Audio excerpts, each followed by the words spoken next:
Good morning, students. Today we are going to start our geography chapter number 9, Human Resources. Part 1. We all know that our earth has been blessed with a large variety of natural resources like land, water, soil, forest, animals, minerals, and so on.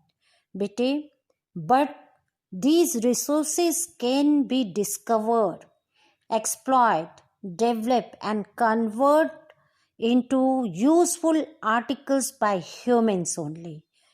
That is why the humans are the greatest resource on the earth. They develop these resources as per their requirement. In ancient time, most of the work was done manually. That is why it was thought that number of people determines the strength of that country, and that country will develop who is having total number of people more. But now the definition has been changed. अब ये समझा जाता है कि human skills ज़्यादा होनी चाहिए, ना कि नंबर ऑफ पीपल ज़्यादा होने चाहिए. And by skills, we mean the capability and the capacity to convert natural resource into useful product. And this capacity of the people depends on so many factors. Let us talk about those factors. They must be literate and should possess technical, vocational, and professional skills. They must be provided with proper tools and machines.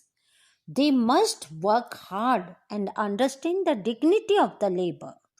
And they must get balanced and nutritious food, because a healthy person can work more harder than any sick or unhealthy person. Beta, not only this, any country which want to progress, that country must take care of its natural and human resources. Distribution of population. We all know that, like other resources, population is also unevenly distributed all over the world. But most of the people live in such areas which are accessible, productive, and rich in natural resources. More than 90% of world's population live in about 10% of total land surface of the earth. The number of people living in 1 square kilometer area of the land is called density of population. And this density of population varies from place to place, area to area. According to the density of the population, we can divide the world into 3 regions. Number 1, thickly populated areas. Number 2, moderately populated areas. And number 3, sparsely populated areas. Thickly populated areas. The fertile river valleys and industrial regions are densely populated. But when we talk about the populated areas, the eastern and the southern Asia are densely populated because intensive cultivation is practiced here. And in other countries, we can talk about the Western Europe and East Central North America. They are also densely populated because of mineral resources, development of industries, and climate suitable for human habitation. In each country, there are some pockets which are thickly populated, and these are mostly the metropolitan urban areas. Moderately populated areas. These areas are mostly found between the densely and sparsely populated areas. Most of these areas have developed new industries, facilities for irrigation and mining. इसीलिए लोग यहाँ पर shift हो गए हैं. When we talk about some populated, such moderately populated areas, they are central USA, tropical West Africa, southern part of Russia, eastern Europe, Deccan Plateau of India, central China, and the parts of South America. These are the areas which are moderately populated. Sparsely populated areas. When we talk about these areas, these are mostly hot desert, cold deserts, and high mountainous areas, या फिर very thick forest areas. These areas are very sparsely populated. Because bete, here the physical environment is not favorable for the human habitation. Factors affecting the distribution of population. Beta, not a single factor can explain the uneven distribution of the population in the world. There are so many factors which affect the population of the world. They are physical, social, cultural, and economic.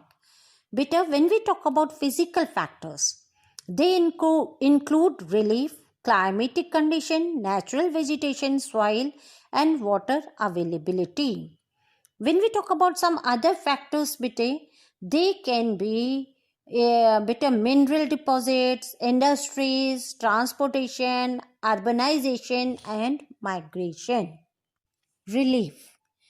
Beta, the plain areas have higher density of population as compared to the mountainous region. बेटे steep mountain slopes किसी भी चीज़ को वहाँ लगाने नहीं देती. जैसे availability of agricultural land नहीं है वहाँ पे, इंडस्ट्रीज़ नहीं लगाई जा सकती, ट्रांसपोर्टेशन की फैसिलिटीज़ नहीं है वहाँ पे, सेटलमेंट्स भी अच्छी तरह से नहीं हो सकते. When we talk about the populated area, they are northern plains in India. Climatic condition. Better temperature and rainfall. These two influence the concentration of population in any area. Extreme climates जहाँ पर होती हैं बेटा, वहाँ पे कोई भी population नहीं होती है, या होती है तो बहुत कम होती है. जहाँ पर भी मॉडरेट क्लाइमेट होगा बेटा, वहाँ पर आपको पॉपुलेशन ज़्यादा मिलेगी, because it favors the human settlements. Natural vegetation. बेटा जहाँ पे बहुत घने फॉरेस्ट होते हैं, या फिर इनअसेसिबल एरियाज हैं जहाँ पे पहुँचना मुश्किल है.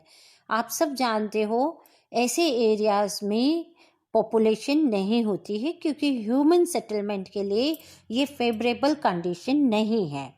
जहाँ पे डेंस और इनअसेसिबल फॉरेस्ट हैं वो जगहें ज़्यादातर हॉट एंड ह्यूमिड एरियाज हैं, और इन जगहों पे पॉपुलेशन नहीं है. जैसे Amazon and the Congo basin have no large settlements and the population density is very low in these areas because favourable condition human settlements के लिए यहाँ पर नहीं है. सॉइल. बेटे wherever the areas which are having alluvial or lava soil, they support more population than the desert or mountain soil. क्योंकि जहाँ fertile soil होगी वहाँ पे कल्टीवेशन वगैरह ह्यूमन बींग्स कर सकते हैं, और ह्यूमन बींग्स के लिए फेवरेबल कंडीशंस हैं.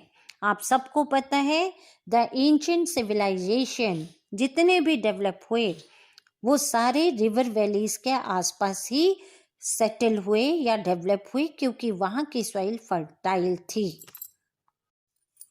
Water availability.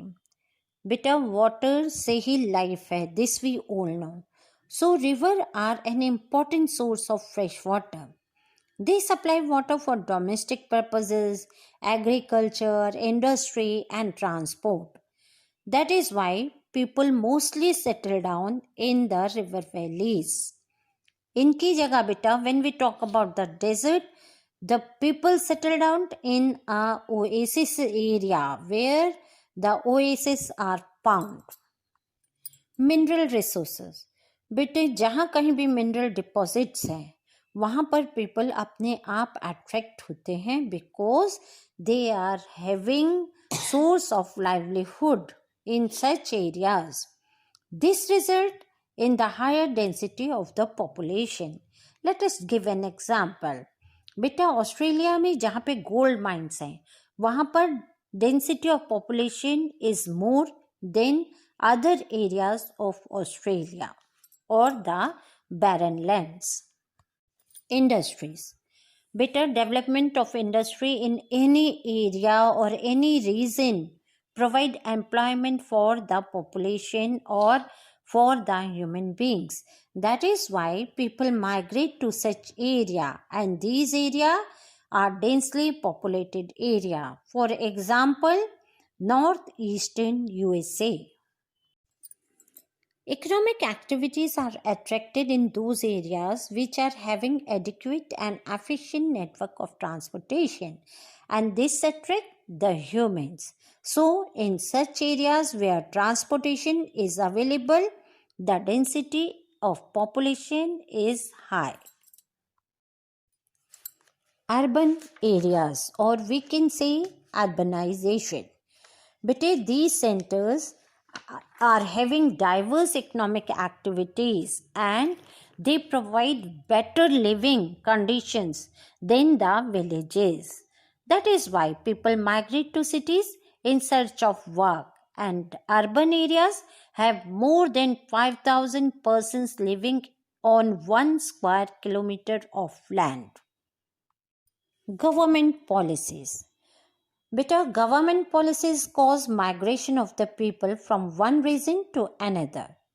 जैसे हम बात करते हैं ब्रिटिश रूल की, बेटे Indians were sent to Malaya, Fiji and Mauritius to work on the plantation. The blacks from Africa were brought to work on farms in America. This is the government policy due to which this migration happened. Because government ने कहा कि आप लोगों को यहाँ नहीं वहाँ काम करना है, so people migrated. That is why the density of population also depends on the government policies. That's all in this part of the chapter. Thank you.